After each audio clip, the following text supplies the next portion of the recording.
What's up guys, how's it going? MikeTheTech here, and in this video we've got an exciting one for you. We've got a content drop from EasySMX. We have the X10 controller. This is a mechanical controller. All of the buttons are all mechanical buttons, and we have Hall triggers. I'll go into more details about what this controller offers because it offers quite a bit.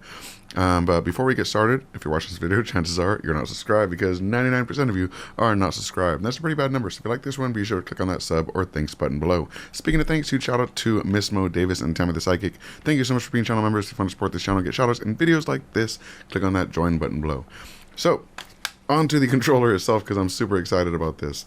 EasySMX sent over this controller, and I was very excited to receive it. Unfortunately, there was an issue with shipping this time, and USPS lost our package, which is awful. So I went ahead and said, screw that, why miss out on an opportunity? I'm gonna buy it myself, and we're just gonna go ahead and record the video anyway, right? So I went and bought myself the silver version. And I say silver and white version, even though it's not white right now, because this actually comes off. All of this comes off so that you can actually replace the entire faceplate, all three different pieces, with a new white faceplate. So pretty cool. I'll go into the actual tech specs of this after the unboxing. So in the meantime, let's jump into that. All right, so here is the unboxing. We'll go ahead and rip that open really quick. We don't need that. Let's get right into the good stuff. Here's some nice air packaging. Very nice to see. Those are generally pretty good to send anything in. They provide a really nice cushion, and they're reusable for when you're sending more products to other people or something. So here's the main event, the EasySMX X10 Mechanical Master, or Mechanic Master. X10 Mechanic Master, because these are all mechanical keys. Well, not all mechanical keys. The buttons are all mechanical keys, and I believe the D-pad's mechanical keys. I don't think or know. No, yep. No, I think these might be regular keys, and these are mechanical. And then we got Hall triggers, so very cool stuff. If we take a look at the back, it talks about more of the features, which I'll go into shortly. And let's get this plastic off. There's a lot of reflection on here, so we'll get the plastic off of here shortly. Very nice quality packaging. Looks cool. We're going to use a cheese knife here because it was handy and it works, right? That cut just as well as my old handy dandy knife. So we used a cheese knife and we got this open. Very nice. No more glare. We can see the box in all its glory here. There's a nice embossed controller on the front, as well as the tech specs on the back. Let's go ahead and get this open. And we'll slide this off. Ooh, there it is. The EasySMX X10 Mechanic Master. We have the 2.4 gigahertz connector here. It's a USB adapter. Gamer's Choice X10 gaming controllers. There's a bit of a typo there, but that's okay. And we'll take the controller out here, and you'll see that we have quite a few other things in the box as well. So let's take a look. We have the user manual for the X10, in case you need to reference how to use any of the features. A satisfaction guarantee card. Very nice, in case you need to get in touch. A USB-C cable, quality threaded cable. Is that what you call it? Threaded? No, braided cable. And there is the faceplate. It's a 3-piece faceplate, and it is magnetic. So you don't have to worry about plastic breaking for the most part, and it's just magnetized on, and it works really well. So let's set this aside and take the controller out. Ooh, So these are these mechanical keys that we talked about, or buttons that we talked about. Nice satisfying click, and the Hall triggers, which honestly they're going to feel the same as any other triggers. They're just quality, they last longer.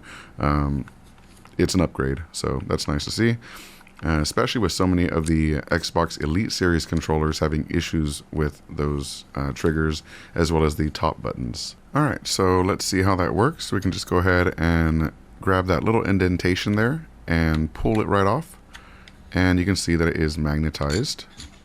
And you can simply place another one on top. We can do the same with the other side and place that one on top. And then the top one is a little bit harder to get off. It is just magnetized, but one, there's strong magnets, and two, there are some clips on top that kind of keep it centered and everything.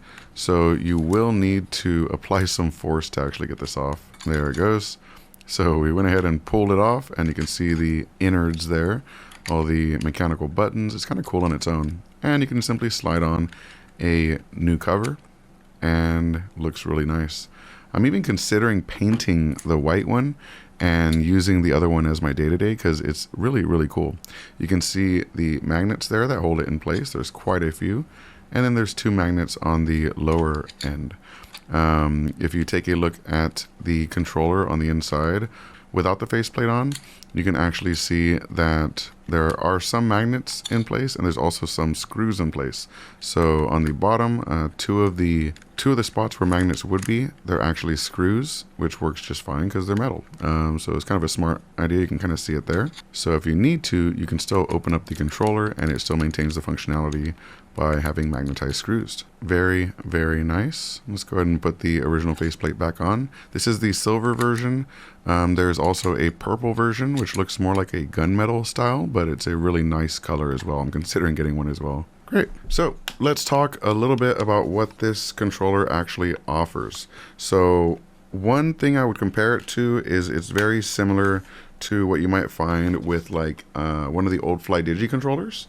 So you'll notice, I think they even use the same manufacturing plant because they both have the same phone adapter mount on the back.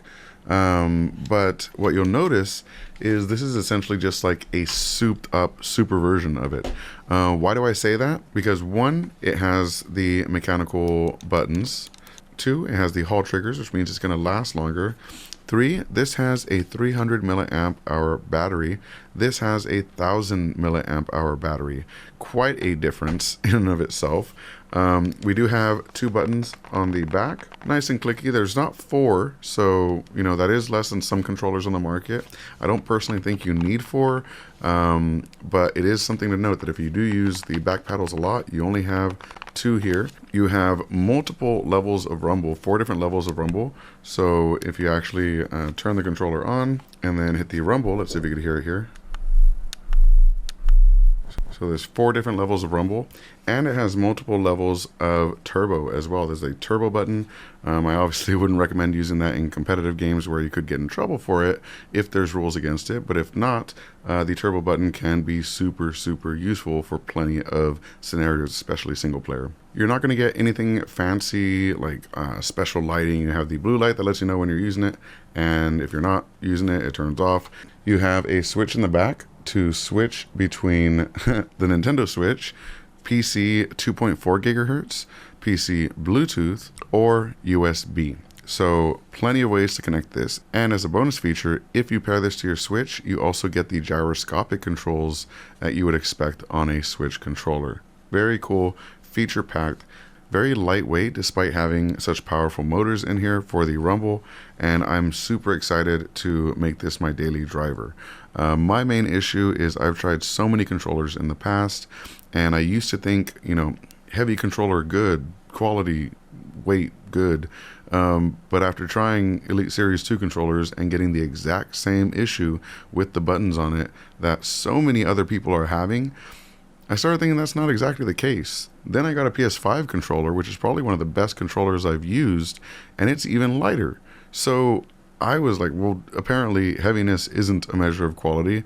Not to mention, if you're playing for long periods of time, you want it to be light. So I'm actually on the other end now. I actually want a lightweight quality controller with mechanical keys that I keep on saying mechanical keys because I'm used to talking about keyboards, with mechanical buttons and Hall triggers that are just going to last longer than a higher end $150 device, for example, that is going to malfunction after a while. So I'm actually fully on board with this one. I'm excited to try it out a little bit more. I've already used it in some games, but it's only like Red Dead. I haven't actually tried it in like a shooter or anything fast-paced, but I'm definitely going to try that soon and give you guys a better review of it after I've had a chance to play with it. But I'm extremely optimistic about this. It's I've been looking for a good PC controller, and I've had issues with some in the past, and my Xbox controller messed up, my Xbox Elite controller messed up as well, and seeing something like this where you have some quality components inside of it, I'm all for it. Thank you so much, EasySMX, for sending over the product. Sorry that I didn't get here, but I managed to get one anyway, and we're putting out the video. So thank you so much for watching this video, and as always, I hope you have a good one. Peace. About a new device. Unboxing kudos, we rock that pseudo administrative elevator command. We build it up or break it down in that virtual lab. From conversations to games to interviews with a broader view. He keeps it fresh, always brings something new. It's MikeTheTech, MikeTheTech, the architect. MikeTheTech, yeah. MikeTheTech, the architect.